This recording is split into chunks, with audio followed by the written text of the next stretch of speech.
하나님 말씀 출애굽기 20장 12절 말씀입니다. 출애굽기 20장 12절 말씀. 네 부모를 공경하라. 그리하면 네 하나님 여호와가 네게 준 땅에서 네 생명이 길리라. 아멘. 우리 같이 봅니다. 네 부모를 공경하라. 그리하면 내 하나님 여호와가 내게 준 땅에서 내 생명이 길리라. 아멘. 아멘. 예수님의 이름으로 사랑합니다. 주님의 이름으로 사랑합니다. 할렐루야. 자, 오늘은 내 부모를 공경하라. 내 부모를 공경하라. 자, 본문을 살펴보면은 십계명 가운데서 제 5계명이 바로 사람들에게 이제 시작되는 계명입니다. 5계명부터 10계명까지는 바로 사람들에게 이 생활 속에서 우리가 해야 될 일들을 가르쳐 준 것들이죠. 그 가운데서 최고 으뜸이 되는 계명이 무엇이냐 묻는다면은 우리는 바로 하나님을 공경하는 것입니다. 하나님을 공경하는 것. 이게 하나님이 기뻐하시리라 믿습니다. 자, 10계명 가운데 제 5계명입니다. 어버이날 카네이션을 이렇게 달아주는데 카네이션이 어떻게 이렇게 시작됐는가가 궁금하지요. 여러분 유튜브라든지 인터넷을 찾아보면 다 나옵니다. 저도 거기에서 이렇게 참고를 했습니다. 어버이날의 유래는 본래 사순절 첫날부터 시작해서 넷째 주일이 바로 어버이 영혼에 감사하기 위해서 교회를 찾는 영국이라든지 그리스의 풍습에서 시작됐습니다. 그래서 사순절이 이제 시작되면서부터 시작해서 사순절 끝나고 나서 바로 이제 넷째 주가 되는 주간이 바로 어버이에 대한 감사의 표시로 했던 주일이 바로 어버이 주일입니다. 1907년 미국의 안나 자비스라고 하는 여성이 본인의 어머니를 추모하기 위해서, 돌아가신 어머니를 추모하기 위해서 교회에서 하얀 흰 카네이션을 교인들에게 나누어 줬습니다. 그때부터 시작된 겁니다. 그때부터 이 카네이션이 어버이날 하나의 선물로 드리는 꽃으로 이렇게 시작된 겁니다.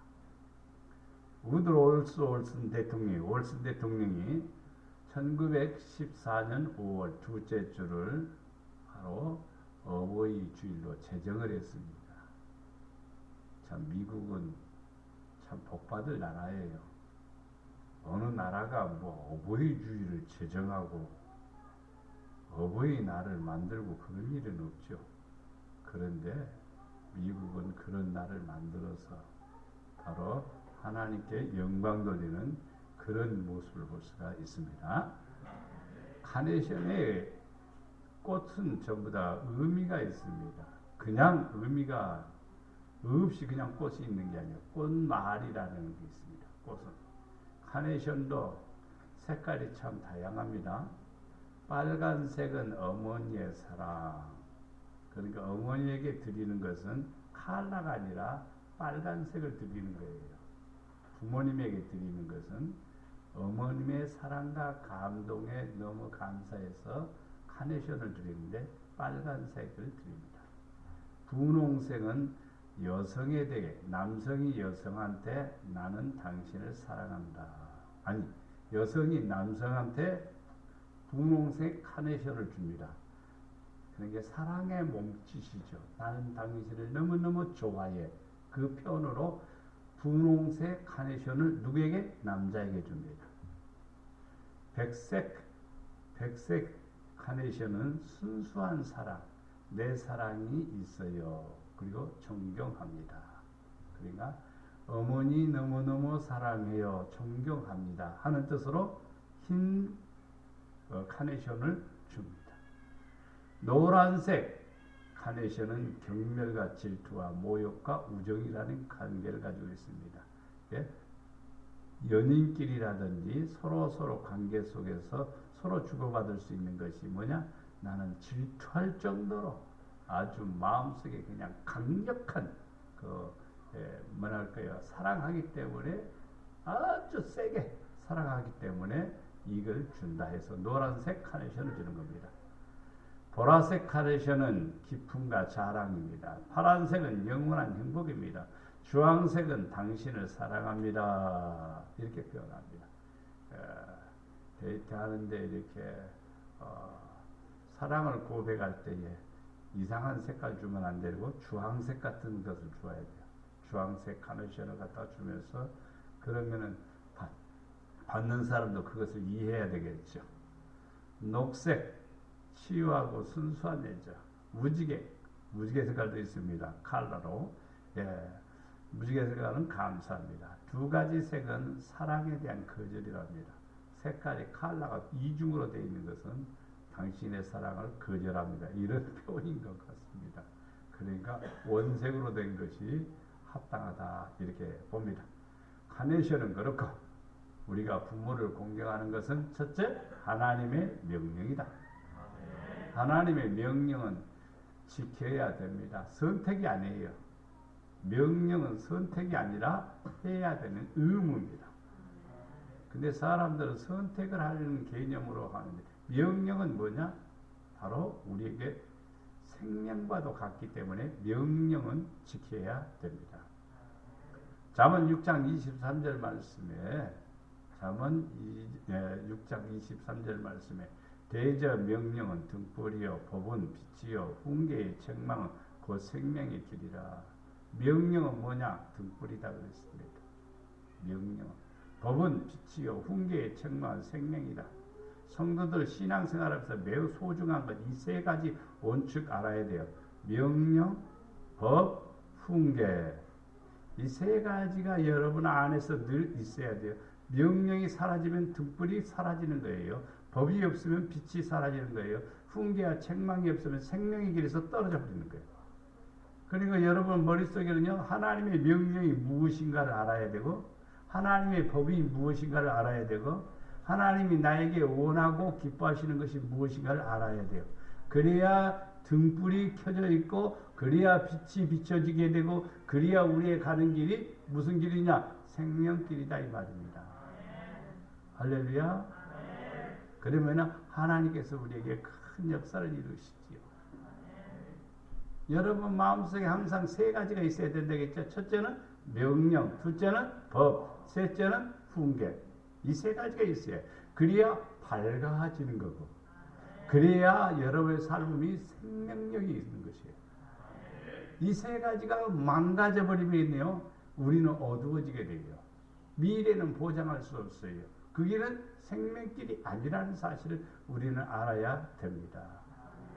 이거 마음에 깊이 새기셔야 돼요. 계명이라는 것이 얼마나 중요한가. 요한복음 12장 50절 말씀에 나는 그의 명령이 영생인 줄 아노라. 누구의 명령? 하나님의 명령은 뭐냐? 영생이다. 그러므로 내가 이르는 것은 내 아버지께서 내게 말씀하신 그대로니라 하시니라. 예수님이 우리에게 전해주는 것은 아버지로부터 말해준 건데 그 말해주는 그 내용은 뭐냐? 영생이다. 그리고 그 말씀은 내가 변질시키거나 바꾸거나 그러지 않고 아버지가 한 말 그대로 나는 하는 거다. 그러니까 예수님의 말씀이 다른 사두개인이나 바리새인이나 서기관들하고 다른 점이 있습니다. 서기관들은 자기 생각을 얘기하는 거예요. 서기관들은 자기의 그 이론을 얘기하는 거예요. 그런데 예수님은 어디로부터? 아버지로부터 말한 것, 아버지의 명령, 아버지가 이루는 것, 아버지가 하라고 하는 것 그대로 하는 거예요. 그러니까 말씀에 뭐가 있어요? 권위가 있는 거죠. 말씀에 권위가 있는 겁니다. 말씀에 권위가 있다는 말은 말씀대로 이루어진다는 것입니다. 말씀이 성취된다는 것입니다. 이것은 하나님의 놀라운 역사죠. 하나님의 놀라운 역사죠. 그래서 하나님의 명령, 바로 부모를 공경하라 하는 것은 하나님의 명령이다 이 말입니다. 명령은 예수입니다. 명령은 순종하는 겁니다. 두 번째, 부모를 공경하는 것은 약속이 있는 계명입니다. 약속이란 말은, 약속이 있다는 말은 뭐냐면 무엇을 함으로써 어떤 결과가 주어지는 것이 약속입니다. 보험에 내가 약속을 하는 것이 있습니다. 보험하고 나하고 약속이, 그걸 계약이라고 말하는 겁니다. 내가 보험료를 꼬박꼬박 내면은 보험사는 나하고 약속을 이행하는 거예요.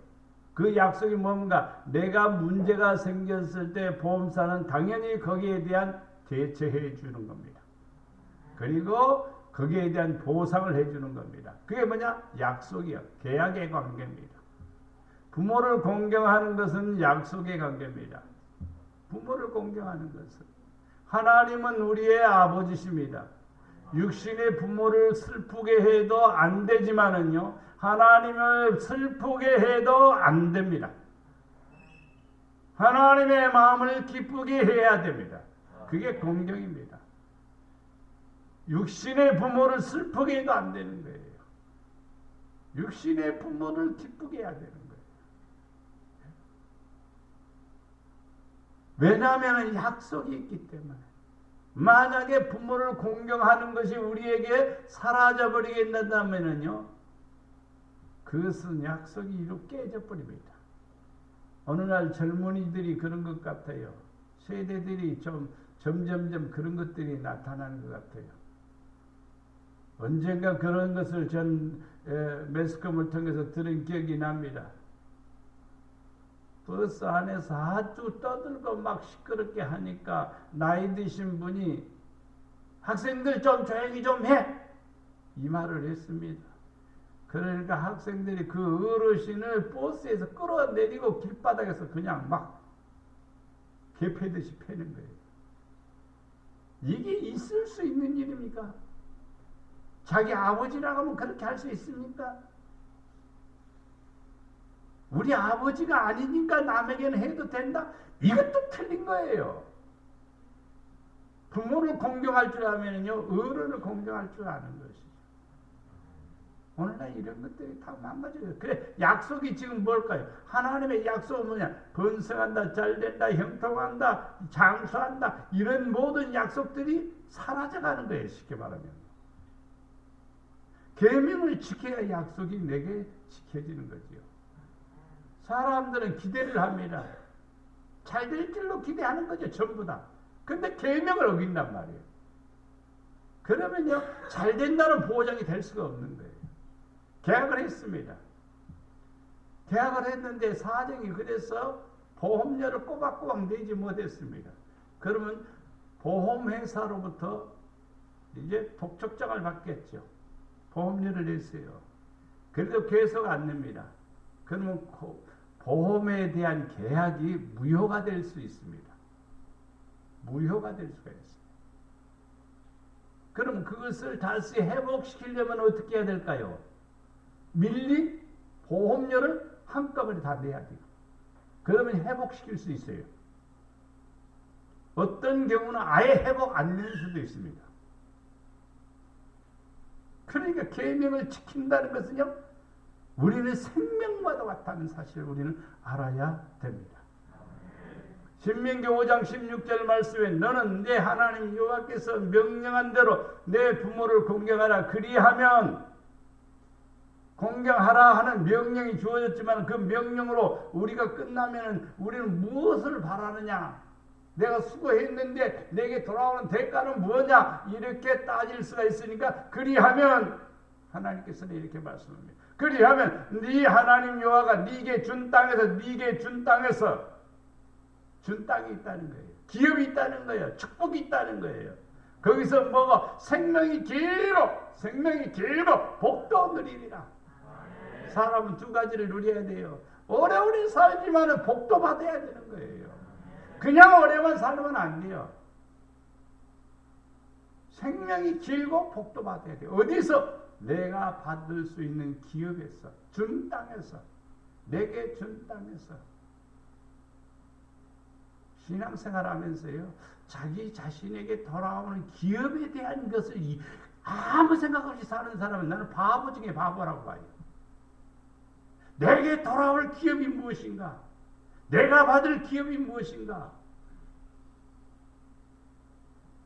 요셉의 아들 가운데서 에브라임이 있습니다. 에브라임은 차자입니다. 그런데도 불구하고 장자의 축복을 받습니다. 그는 구합니다. 가나안 땅을 정복했을 때 우리 아버지가 11지파, 그러니까 다른 형제들을 구하고 다른 형제들을 살렸었으니까 나는 당연히 아버지의 그 고난을 받을 수 있다. 내게 유업을 주되 2배나 주시오. 여호수아가 깜짝 놀랐죠. 그러나 에브라임의 말이 딱 맞거든요. 므낫세는 안 그랬어요. 참 사람이요, 믿음도요 댐댐이가 있어야 복을 받는 거예요. 흐지부지 멍텅하면요 복 못 받아요. 교회는 다녀요. 에브라임은 2배를 달라고 그랬어요. 그러니까 여호수아가 요단강을 중심으로 해서 동쪽과 서쪽 2군데를 줍니다. 이게 바로 하나님이 주시는 유업을 받을 수 있는 권한이죠. 뭘 했으니까 뭘 받는 거예요. 부모를 공경하면은, 부모를 사랑하면은 바로 내가 땅에서 준 땅에서 생명이 길고 복을 누립니다. 영적인 아버지도 잘 섬겨야 됩니다. 육적인 아버지도 잘 섬겨야 됩니다. 제가 은혜 받은 뒤로 아버지 마음이 속상한 것은 뭐냐면, 아버지가 주일날 일하니까 주일날 와서 좀 밭에 가서 콩도 뽑고 또 이렇게 벼도 베우고 그러면 얼마나 좋겠어요. 근데 나는 교회 가니까 안 믿는 아버지의 마음을 아프게 한 게 제가 가슴은 아픕니다. 솔직하게 말해서 가슴은 아파요. 그러나 훗날에 아버지가 믿음을 갖고 보니까 내가 너에게 그렇게 원했던 것을 내가 잘못했다. 너를 이렇게 쫓아내고 막 함부로 말하고 이런 것들 내가 잘못했다. 어떻게 아버지가 아들 앞에 무릎을 꿇어요? 꿇을 수 없어요. 그런데 아버지 그러지 마세요. 그리고 내가 아버지 손을 잡고 기도해 드렸습니다. 이제 그것 때문에 걱정하지 마세요. 나는 아버지 때문에 더 믿음으로 기도했고 아버지 때문에 더 하나님께 나아갈 수 있는 기회가 됐습니다. 그러니까 나는 아버지 덕입니다. 그러니까 아버지가 그때서야 마음을 내려놓으시고 마음의 부담감을 내려놓으시고 그리고 하나님 앞에 부름을 받으신 것입니다. 우리 이 땅에 살아가면서 배우 소중한 것이 있습니다. 부모를 기쁘게 해드려야 됩니다. 사도행전 2장 39절에 보면 이 약속은 너희와 너희 자녀와 모든 먼데 사람 곧 주 우리 하나님이 얼마든지 부르시는 자들에게 하신 것이라. 하나님의 약속은 특별한 사람에게 아니라 누구든지 너희와 너희 자녀들 얼마든지 부르심을 받은 사람들에게 약속을 주셨어요. 약속만 받아갖고는 되는 게 아니에요. 의무가 있는 거예요.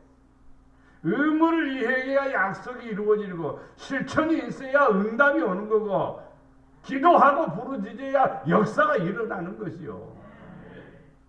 가만히 있으라고 되지는 않는 거예요. 여러분, 계명을 지킴으로 언약이 약속이 성취되는 성도 가정이 되기를 주님의 이름으로 축복합니다. 고린도후서 1장 20절에 보면 하나님의 약속은 얼마든지 그리스도 안에서 예가 다라니 그런즉 그로 말미암아 우리가 아멘하여 하나님께 영광을 돌리게 되느니라. 성경 66권이 말하는 것은 아멘이에요. 무조건. 성경 66권은 하나도 틀린 것이 없으니까, 그릇된 것이 없으니까. 근데 사람들 이 말씀은 아직 나는 하기 싫어.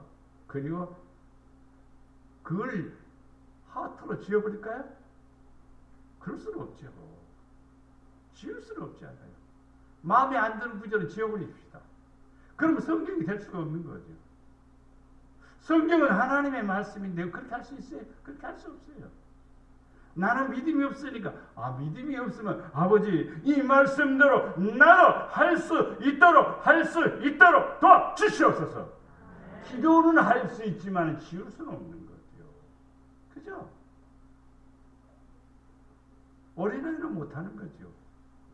그럼 성장하면 나도 할 수 있도록 해주세요라고 기도해야 그게 정상이죠. 어른이 되었습니다. 나이는 어른인데 신앙은 어린아이만 또 못하는 사람이 있을 수 있어요.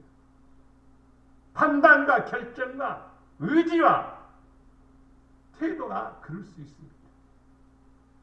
우리는 하나님의 말씀은 그리스도 안에서 예수 안에 있다가 하면요, 예수 안에 있다면요, 예수님이 나의 구주라고 하면요, 예수님이 나를 구속하신 분이라면요, 예수님이 십자가에 나를 위해서 죽으신 분이라는 사실을 믿는다고 하면은 이 성경 말씀은 모두가 다 아멘입니다. 모두가 다 예수입니다. 아니나 할 수가 없는 거예요. 나는 못해요. 나는 안 해요. 나는 싫어. 이렇게 말할 수가 없습니다. 부모가 자녀들에게 명령합니다. 두 아들을 불러서 밭에 가서 일을 하라. 한 아들은 아버지 나 바쁘니까요. 나 연애 중이에요. 오늘 애인하고 약속이 있어요. 그러니까 아버지 밭에 가서 일 못해요. 그리고 아버지 떠나서 갑니다. 그리고 또 한 아들은 예 알았습니다. 밭에 가겠습니다. 두 아들이 갔는데 시간이 지난 뒤에 아버지 앞에서는 나는 애인 만나러 가야 되니까 아버지 나는 콩 벨 수 없습니다. 콩밭에 갈 수 없으니까 나는 그냥 갑니다 하고 갔지만은 마음에 뉘우침을 갖고 아버지가 얼마나 속상할까, 아버지가 얼마나 그냥 이런 못된 아들 이렇게 할까, 그런 깨달음이 와갖고 애인 만나러 가는 거 포기하고 밭에 가서 아버지가 하라고 하는 일을 열심히 합니다. 근데 아버지 앞에서는 예라고 대답했습니다. 그런데 에이 하기 싫어. 그리고 자기 멋대로 갔습니다. 둘 중에 누가 아버지 뜻대로 했느냐 라고 하는 질문이 성경에 나와 있습니다. 누가 아버지 뜻대로 했느냐? 여러분 아버지 뜻대로 해야 돼요. 하나님 아버지. 육신의 아버지는 우리에게 화와 혹은 복을 주지는 못해요. 기업을 물려줄 수는 있겠죠. 그러나 화는 막을 수도 없어요. 그러나 기업도 그것이 영원한 기업은 아니에요. 그러나 우리가 섬기는 하나님 아버지는 생사하복을 주관하시는 분이십니다. 그러기 때문에 하나님 앞에 아니라 함이 없습니다. 아멘밖에 없는 거예요. 예수밖에 없는 거예요. 예밖에요. 갈라디아서 3장 29절 말씀에 너희가 그리스도의 것이면 우리는 누구 것입니까? 예수 그리스도의 핏값을 주고 샀습니다. 수도 없이 이 얘기를 하지만은요, 성도들은요, 자기 자신이 나는 내 거고 주님은 주님이고 주님은 내 거고 나는 내 거고 헷갈리는 거예요. 무슨 말인지 이해를 못하는 거예요. 나는 주님의 것이다. 이 철학하고요, 주님이 필요할 때 내게 필요한 분이고 그렇지 않으면 나는 나다. 이렇게 살아가는 것하고 천지 차이입니다. 나는 주님의 것입니다. 이렇게 살아가는 사람은 주님이 책임을 지는 거예요. 우리 젊은이들은 꼭 기억해 두시기 바랍니다. 너는 누구 거냐 묻는 나는 주님의 것이다. 그리고 여러분 마음속에 나는 주님 것입니다. 왜? 나는 죄인이었는데 예수님이 나를 위해서 십자가에 죽으심으로 내 죄를 사해 주셨기 때문에. 죄가 있으면 뭐가 오는 겁니까? 사망이 오지 않아요. 죽을 수밖에 없는 나를 살리셨으니까 나는 누구 거냐? 주님의 것이다 이 말이에요. 이게 사도 바울의 정신이요, 복음의 정신이요. 그렇게 사는 성도는 바로 약속의 유업을 이을 자가 되는 겁니다. 약속을 이을 자가 돼요. 약속을 축복받을 사람이 된다 이 말입니다. 나는 누구 거냐? 아무리 물어봐도요, 아버지 거 맞지 않아요. 육신이 아버지 거죠. 내가 누구 겁니까? 아버지 거죠. 제가 언젠가 간증했었죠. 군대에 입대하는 날, 군대 가는 날, 이제 기차를 타고 이제 학교역에서 기차를 타고 어디 가야냐면 송정리역까지 가는 거죠. 송정리역에서 버스 타고 그래서 31사에 들어가야 돼요. 근데 집에서 이제 엄마 나 군대 갔다 올게 인사하니까 엄마가 부엌에서 불을 떼면서 갔다 온나? 나는 그 어머니의 한마디 갔다 온나? 이 말 한마디 듣고 뒤돌아서서 학교역에서 기차를 타고 전라남도 바로 송정리역에 내려서 버스 타고 바로 31사에 들어갔습니다. 그 누구도 형제도 아무도 빠이빠이 잘 갔다 와 이런 사람 한 사람도 없습니다. 군대 갔다 와서 휴가 나와서 엄마한테 물어봤어요. 어머니 왜 부엌에서 불 때다가 나 군대 갔다 온다니까 잘 갔다 온나 그러고 마당 이렇게 부엌에서 나와서 마당까지만 나오도 내가 섭섭하지 않겠는데 왜 그렇게 하셨어요? 그러니까 한마디가 딱 너는 내 것이 아니고 너는 하나님 거니까. 교회를 안 다닌 분이었어요. 그때 교회 안 다니는데 너는 내 자식이 아니고 너는 하나님의 자식인데 내가 뭘 걱정하냐 이 말이에요. 어머니 걱정 안 하듯이요. 저는 군생활 기가 막히게 잘하고 왔습니다. 최고로 편하게. 아무 일도 안 하고 열심히 성경만 보다 공부해요. 하나님은 너무너무 멋진 분이요. 나를 책임지는 것입니다. 나를 책임지는 것. 여러분 하나님 것이 되면요 걱정할 게 없어. 왜? 그분이 걱정해야 할 일이지. 내가 걱정할 일이 아니에요.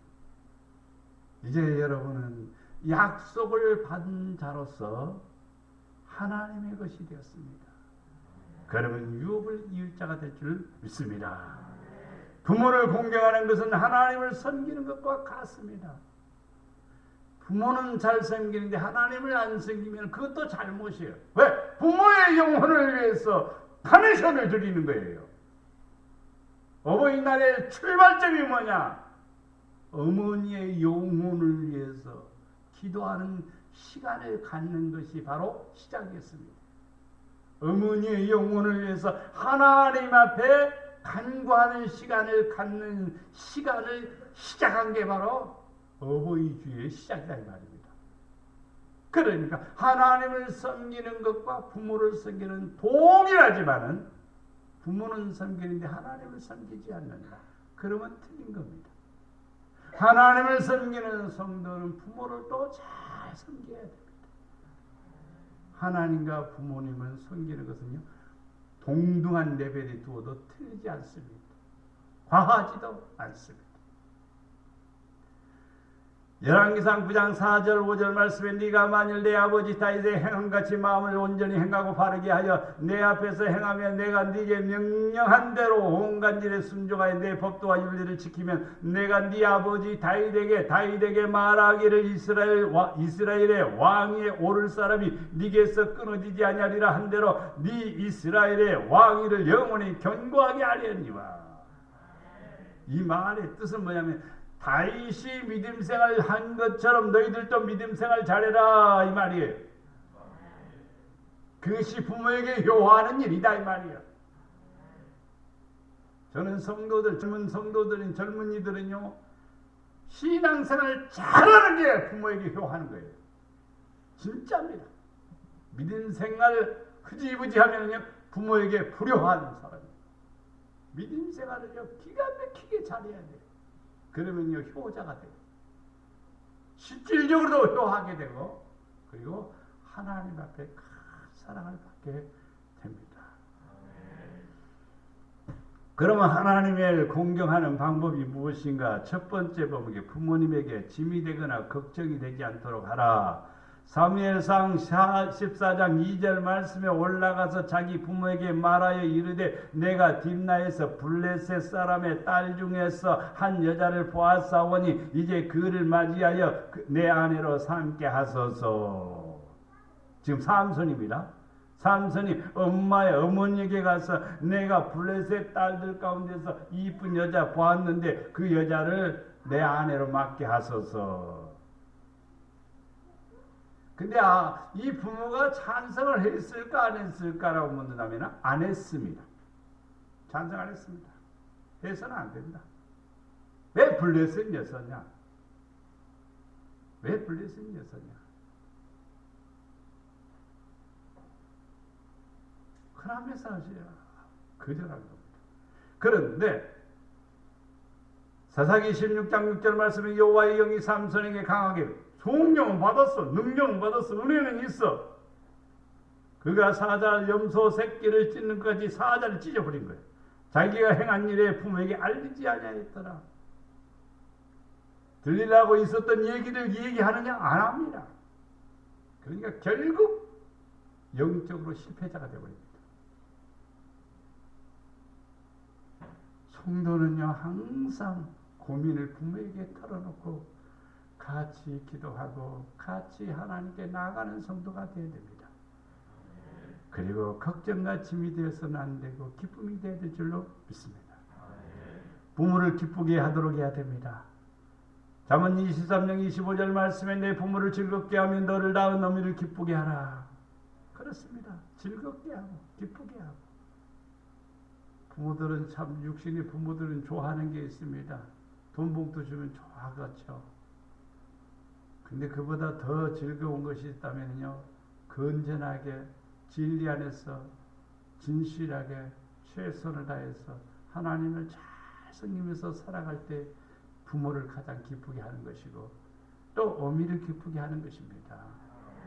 부모의 기쁨과 즐거움이 사라져버리면 자식에게는 언약이 성취가 되지 않아요. 기업이 유업이 이어지지가 않아요. 그래서 부모의 즐거움과 기쁨이 되도록 해야 됩니다. 로마서 1장 30절에 비방하는 자여 하나님께서 미워하는 자여 능욕하는 자여 교만한 자여 자랑하는 자여 악을 도모하는 자여 부모를 거역하는 자여. 여러 사람이 등장합니다. 비방하는 자, 미워하는 자, 능욕하는 자, 교만한 자, 자랑하는 자, 악을 도모하는 자, 부모를 거역하는 자, 공통적으로 하나에 함께 속했습니다. 악을 도모하는 자나 부모를 거역하는 자나 쌤, 능욕하는 자나 쌤, 교만한 자도 쌤, 다 똑같다 이 말입니다.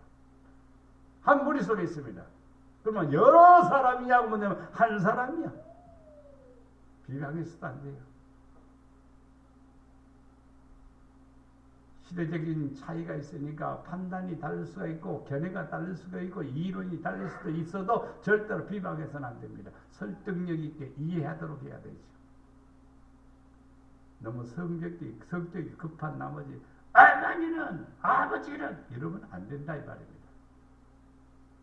항상 기쁘게 해드려야 됩니다. 그러면 복이 되리라 믿습니다. 부모님을 사랑하는 마음으로 대해야 됩니다. 내 부모를 공경하라. 내 이웃을 자신과 같이 사랑하라. 그러니까 부모를 어떻게 하라? 사랑하라 이 말입니다. 룻기 1장 16절 말씀 룻이 이르되 네게 어머니를 떠나며 어머니를 따르지 말고 돌아가라. 강권하지 마옵소서. 어머니께서 가시는 곳에 나도 가고 어머니께서 머무시는 곳에 나도 머물겠나이다. 어머니의 백성이 나의 백성이 되고 어머니의 하나님이 나의 하나님이 되시리다. 며느리도 이런 이쁜 며느리가 어디가 있어요. 어머니 따르지 말라고 너 놀러 가거라 그러면 할렐루야 하고 놀러 가죠. 아이고 놀러 안 가요. 어머니하고 같이 갈래요. 아이고 넌 너희들 놀러 가. 아니요 어머니하고 가려고. 은근히 부모의 마음에는 기쁨인 거예요. 기쁜 거예요. 한 서너 번 듣고 또 자기 갈 길로 가면 좋겠죠. 근데 아이고 너희들 가거라. 아이고 어머니 안녕히 계세요. 서로 가보세요. 왠지 서운한 거요. 왠지 서운한 거요. 가라겠다고 그냥 쪼르르까? 에이구 이런 말 들을 수가 있습니다. 그런데 가라고 해도 아니요. 어머니랑 함께 즐겁게 지낼 거예요. 어머니하고 같이 가겠습니다. 빈말이 아니라 끝까지 이렇게 따르는 룻은 복을 받았습니다. 유혹을 받았습니다. 유력한 자, 힘이 있는 사람, 재력이 있는 사람, 권세가 있는 사람, 보스를 만나요. 보스를 만난 거예요. 그래서 하나님의 축복이 누굴 계속해서 나오지 않아요. 누가 나와요? 다윗이 나오는 거죠. 멋진 후손을 둔 거죠. 여러분 후대 속에서 대통령도 나와, 장관도 나와. 하면서 저걸 보니까 뭐 하니까 부모를 잘 섬기는 거라는 거예요. 하나님을 잘 섬기는 거예요. 왜? 하나님이 역사하시니까. 룻은요 어마어마한 축복을 받은 거예요. 불행을 행복으로 바꿔버리고 자기의 비천한 부분을 그냥 영광으로 바꿔버리는, 그게 무엇이냐? 부모 공경입니다. 마지막에 부모를 경외히 여기지 말라. 신명기 27장 16절 말씀에 그의 부모를 경홀이란 말을 가볍게 우습게 여기는 자는 저주를 받을 것이라 할 것이요 모든 백성은 아멘할지니라. 그러니까 지도자가 이랬습니다. 부모를 경멸히 여기는 자는 저주를 받을 것이라. 그러니까 백성들이 아멘 그랬다 이 말이에요. 그대로 되기를 바란단 말이에요. 에스겔서 22장 7절 말씀에 그들이 네 가운데서 부모를 업신여겼으며 네 가운데서 나그네를 학대하였으며 네 가운데서 과부를 학대하였도다. 하나님의 영광이 떠나는 거예요. 하나님의 축복이 떠나는 거예요.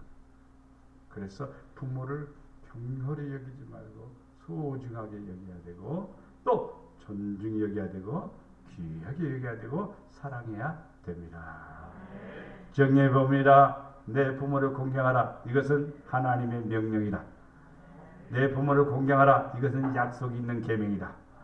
내 부모를 공경하라. 하나님을 섬기는 것과 같다. 내 부모를 공경하는 것이 약속이 이루어지는 축복을 누리게 된다. 그래서 우리 목양의 모든 성도들 하나같이 부모를 잘 공경하고 하나님을 잘 섬기는 성도가 되기를 주님의 이름으로 축복합니다. 사랑과 은혜가 풍성하신 아버지 하나님, 우리들에게 계명을 주셨습니다. 내 부모를 공경하라. 이 계명은 하나님의 명령입니다.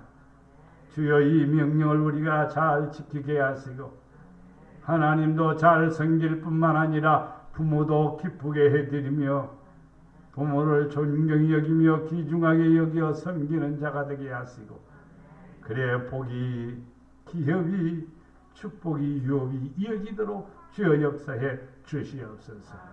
우리 목양의 모든 성도들 하나같이 가정가정이 평안하게 하시고 가정가정이 화목하게 하시고 가정가정에 효의 놀라운 축복들이 임하도록 역사해 주시옵소서. 우리를 사랑해 주시는 예수님의 이름으로 기도드리옵나이다. 아멘.